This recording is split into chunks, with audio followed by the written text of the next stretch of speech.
I am Shona Okeke. I'm a screening coordinator at Public Health England. So I support with rolling out and I guess checking the quality and performance of cervical screening across London region. So I work with people who work in hospitals or in GP practices. Firstly, to make sure that they're getting the people in, and secondly, to make sure that it's working well and that it's safe. And then thirdly, to think about how you can get people who don't usually appear in services to turn up to those services. So I've been working in the public sector for coming up to 7 years now. And it's a decision I made by choice. I really wanted my work to mean something. My personal values are very much aligned with my work. I want every day to mean something. I want it to make a difference. So yeah, I've worked in local government for 6 years, and during that time, I realised that I really loved public health. That's really where I want to focus on, making people healthier, and also removing the barriers that stop them from becoming healthy.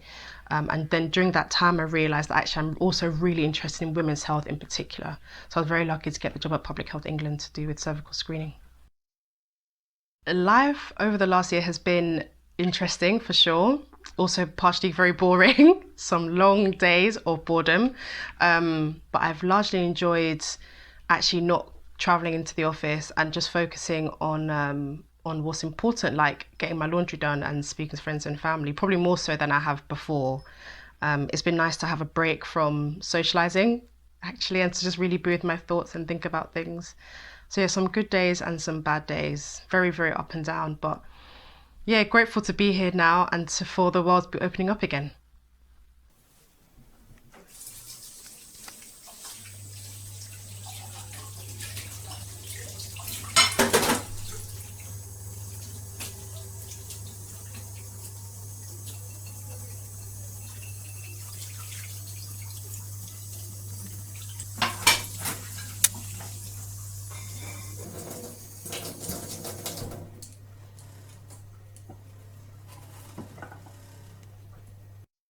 So some of my favorite things to do outside of work, one of them actually doing right now is volunteering. So yeah, I'm quite active in my community. I support a charity called the Summers Trust charity that's based in Croydon, and we take children from Croydon and Bromley on holiday. They're from disadvantaged backgrounds, and the Summers Trust is just an opportunity for them to have a bit of a break and a bit of respite from their lives. Obviously with COVID, we unfortunately can't go away, but we are running a holiday scheme. I'm calling the Summers Trust Clubhouse. So yeah, we'll be doing that over the summer. Some of the other things I like to do, I really like good food and drink, maybe a bit too much, but I really, really enjoy trying new things and trying new wines. Not like my new thing. But the problem with loving food is that it can get quite expensive, and obviously lockdown weight is a real thing, and I've not been that active. So I've been trying to eat well but eat cheaply. So I really like making things like chili con carne and lasagna because mince is so cheap, and always buy 5% because it's good for you. So yeah, that's one of my yeah. Just I like cooking. I like exploring new food and trying new flavors and seeing what I can make with whatever's left in my cupboard. The world, which means also part of London, which then means that your access to things is now severely diminished because the government forgot about that town. Do you know what I mean? It's no one's fault that they're there. It's no one's fault that you end up born being black or born being poor or born being any of these things. It's no one's fault, but we don't make allowances for that in society. We just assume it's all just a blanket. Everyone has equal access. Well, access isn't equal. It's literally not equal. There's discrimination issues in every single part of the system. The coronavirus pandemic has really made it clear the inequalities that exist in the United Kingdom and all over the world, to be completely honest. But I can only really speak on the context of the UK. Coronavirus is not a racist or classist virus. It affects every human body. But what we've seen is that people who are poorer, people who are Black and Asian in particular, are feeling the effects of the virus more so. So as a society, I think we've really started to think about what is the experience of people's lives in this country. The issue is not just about having access to a doctor or having access to a hospital. The issue is that Black and Asian people tend to, tend to live in, tend to be working on the front line more so. I'm not talking just about the NHS, but also like bus drivers, people who work in waste management, people who work on transport. Black and Asian people also tend to be living in homes that are not as safe, as warm, as clean, all of that kind of stuff. And all of that contributes towards you being unwell. And the real truth is that our government knows this, our services know this, and yet we've been unable to help people to get better. I mean, I've seen it personally with my own life. I'm a first generation grown up in this country. My parents came from Nigeria as immigrants to this country and now British citizens. But I get to work behind it at home behind a desk every day, because both my parents are working out and about, and actually subsequently both got COVID. So that is, for me, is a perfect example. Our house is, my parents live in a nice place, their houses are clean and warm, but that job element still means they have to go out and about. And we've not created a space where people like that and others are able to thrive in their environments.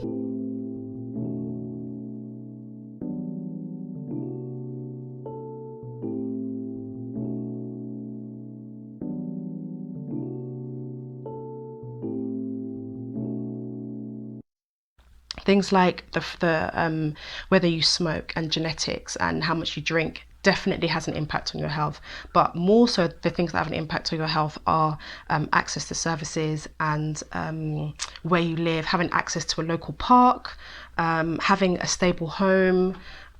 These are the things that make that really impact the way that we are able to be healthy. And it's really frustrating when we continue to see that people are not turning up in services is always the kind of term we use. Turning up in services, people are not there because they don't have access to these things, because we're not making it easy for them. And so I'm really interested in health inequalities, because I believe that when we start dealing with those wider determinants of health, then we'll actually start to see people get well and be healthy and have better health outcomes overall.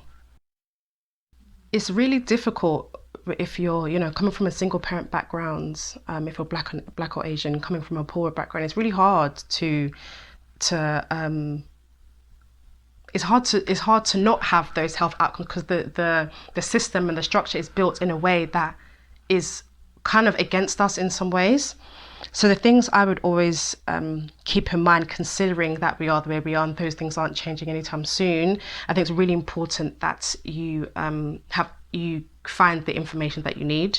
I'm a big advocate of going to my GP with some research that I've done. I also don't take no for an answer.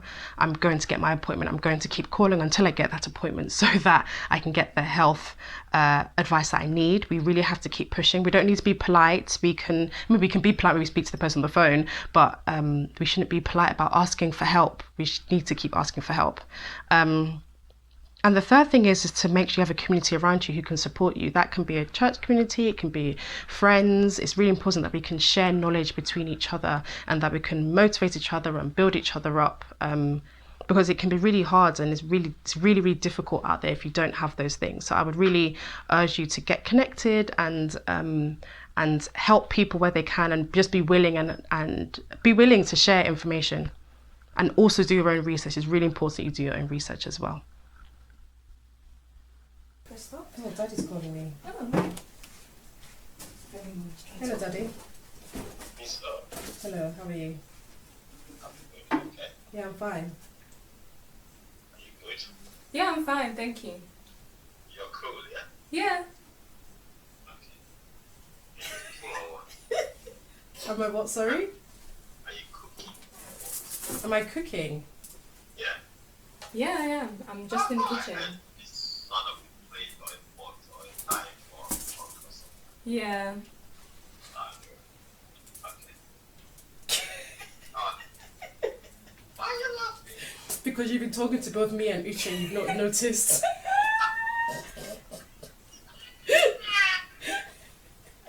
How could I do this? I haven't got eyes. Oh my God. You've been talking to both of us and you had no idea. I didn't do my ball, Nuche.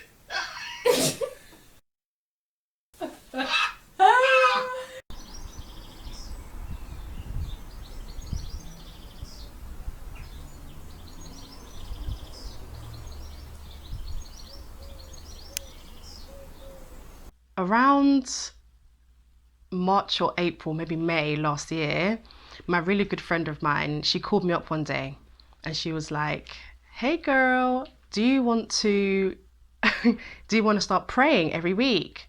And I do go to church and I do pray. I'm a Christian. But I was like, oh, I can't be bothered. I was like, do you want to pray every week, every single week on the phone for an hour? And I was like, nah. In my mind, I said, nah. And then I said, you know, it'll be really good if we do. So let's do that. And I can't tell you how much those prayer sessions meant to me. Like just sitting and reading our Bible and talking about the things that we were struggling with that week, or the things that we were hoping for that week, or the things that God has said to us that week, and praying about all of it. And it gave me so much hope. And to be honest, it's the thing that sustained me throughout that first wave in particular. So I'm very grateful to her. I'm very grateful to God for answering some of those prayers and for giving me a reassurance for some of the prayers that weren't answered. And it really gave me a lot of hope about what 2021 would bring and what all of this means. Every Saturday I'd call her, she'd call me in the morning, and we'd pray, and 1 hour, 1 hour and a half, 2 hours goes by. Yeah, it was mad. Trust me. If you knew the lockdown was going to happen, what would you have told yourself? And maybe how would you have spent your time? Ooh. If I knew lockdown was happening, I've thought about this question so many times. Okay, I would buy exercise equipment. I would buy like a new jacket or new coat that's suitable for walking around. And I'd probably just have one big dinner with my friends and family all together. To be honest, I'd go to the club one more time just to... just one more time.